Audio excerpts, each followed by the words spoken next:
দালালিনা ইনকিলাব, দালালিনা ইনকিলাব। লড়াই লড়াই লড়াই চাই, লড়াই লড়াই লড়াই চাই, লড়াই লড়াই লড়াই চাই, লড়াই লড়াই লড়াই চাই। বাঁচতে হলে লড়তে হবে, এই লড়াইয়ে জিততে হবে। বাঁচতে হলে লড়তে হবে, এই লড়াইয়ে জিততে হবে।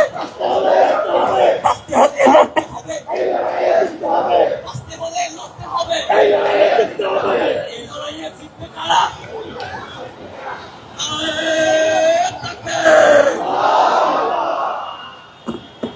ভাইরা,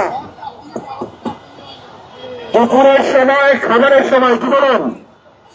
আপনারা কি খাওয়া দাওয়া করেছেন? কেউ খাওয়া দাওয়া করছেন? কে হাত তুলেন তো। আচ্ছা, আমাদের এখানে আমাদের আয়োজনে কিন্তু খাবার দেওয়া হচ্ছে না। আমাদের অনেক ভাই আপনাদের মতো ভালো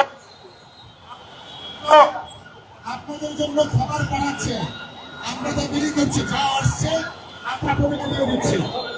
আশা করি আবার আসবে, আবারও দিয়ে যাবে। এখন আমরা প্রথমে যে খাবারগুলো আসছে যেহেতু পর্যন্ত গরম, আমরা বন্ধের মাঝে দেওয়ার চেষ্টা করছি। প্রথমে বন্ধের খাবার গ্রহণ করবে এবং পরিষ্কার পরিচ্ছন্ন খাবার গ্রহণ করবে। দর্শক, যেমন চিত্র দেখছেন যে শহীদ ওসমান হাদির হত্যাকারীদের বিচারের দাবিতে সম্পূর্ণ শাহবাগকে ব্লকেট করে আন্দোলন করছে ইনকিলাব মঞ্চ।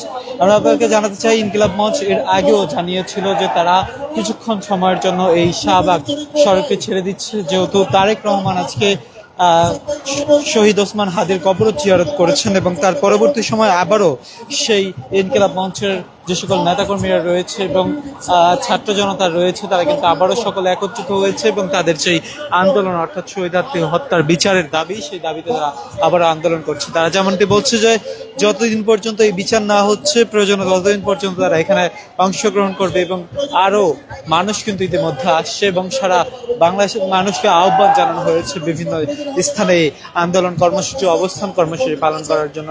রাজধানীবাসীকে শাহবাগ আসার আহ্বান জানানো হয়েছে ইনকিলাব মঞ্চের পক্ষ থেকে এবং আজকে আপনারা এই মুহূর্তে আবারও দেখছেন যে আন্দোলনকারীরা সড়কে অবস্থান নিয়েছে এবং তাদের যে দাবি সেই দাবিতে তারা অটুট রয়েছে এবং যতক্ষণ পর্যন্ত তাদের এই দাবি মেনে না নেওয়া হচ্ছে ততক্ষণ পর্যন্ত তারা আন্দোলন চালিয়ে যাবে। আপনাকে জানিয়ে রাখতে চাই, গত 12ই ডিসেম্বর রাজধানীর বিজয়নগর কালভার্ট রোডে শহীদ ওসমান হাদি গুলিবিদ্ধ হয়। তার পরবর্তী সময় তাকে ঢাকা মেডিকেল কলেজ হাসপাতালে নিয়ে আসা হয় এবং সেখানে দীর্ঘ 5 ঘন্টা তিনি চিকিৎসাধীন অবস্থা ছিল। তার পরবর্তীতে উন্নত চিকিৎসার জন্য এবার কেয়ার হাসপাতালে নিয়ে যাওয়া হয়। সেখান থেকে তিনি দীর্ঘদিন চিকিৎসাধীন অবস্থায় ছিলেন এবং তার পরবর্তী সময় তাকে আরো উন্নত চিকিৎসার জন্য বাংলাদেশের বাহিরে সিঙ্গাপুরে নিয়ে যাওয়া এই অ্যাম্বুলেন্সে করে। সেখানে তিনি চিকিৎসাধীন ছিলেন বেশ কয়েকদিন এবং সেখানে চিকিৎসাধীন পরবর্তী সময় 18 ডিসেম্বর বাংলাদেশ সময় রাত 9:45 তিনি ইন্তেকাল করেন। এই খবর ছড়িয়ে পড়লে সারা দেশের মানুষ উত্তাল হয়ে পড়ে এবং বিভিন্ন স্থানে বিভিন্ন সড়কে তারা অবরুদ্ধ করে আন্দোলন করে এবং অগ্নিসংযোগ করে তাদের ক্ষোভ তারা প্রকাশ করে এবং পরবর্তী সময় এর একদিন পর অর্থাৎ শুক্রবার যে লাশ সেটি আসে এবং তার পরবর্তী সময় শনিবারে সংসদ ভবনের দক্ষিণ প্লাজায় তার জানাজা অনুষ্ঠিত হয়। সেখানে লক্ষ লক্ষ মানুষের উপস্থিতিতে তার জানাজা সম্পন্ন হয় এবং তার পরবর্তী সময় সেখান থেকে তার লাশ নিয়ে আসে জাতীয় কবি কাজী নজরুল ইসলামের পাশে তথা ঢাকা বিশ্ববিদ্যালয় কেন্দ্রীয় মসজিদ সংলগ্ন যেই স্পেসটি রয়েছে সেখানে তাকে দাফন করা হয়। দাফন সম্পূর্ণ হওয়ার পরবর্তী সময় সেখান থেকে 24 ঘন্টার আলটিমেটাম দেওয়া হয়। পরবর্তীতে ইনকিলাব মঞ্চের এই আন্দোলন চলমান থাকে কোটি কোটি কোটি কোটি করে, কিন্তু আজকে তারা এই মুহূর্তে আবারও গতকাল দুপুর থেকে কিন্তু তারা এই সড়ক অবরুদ্ধ করে আন্দোলন করছে এবং সারা বাংলাদেশের মানুষকে তারা আহ্বান জানিয়েছে যে যেখান থেকে ঢাকা পোস্টের সরাসরি সম্প্রচারটি দেখছেন শেয়ার করে সকলকে জানিয়ে দেওয়ার সুযোগ করে দেবেন এবং আপনার মূল্যবান মতামত জানাবেন কমেন্ট বক্সে। দেশ বিদেশের সর্বশেষ সংবাদ সবার আগে পেতে ভিজিট করুন www.dhakabuzz.com। সরাসরি আপনাদেরকে যুক্ত করেছি শহীদ ওসমান হাদি চত্বর তথা শাহবাগ থেকে এই মুহূর্তে।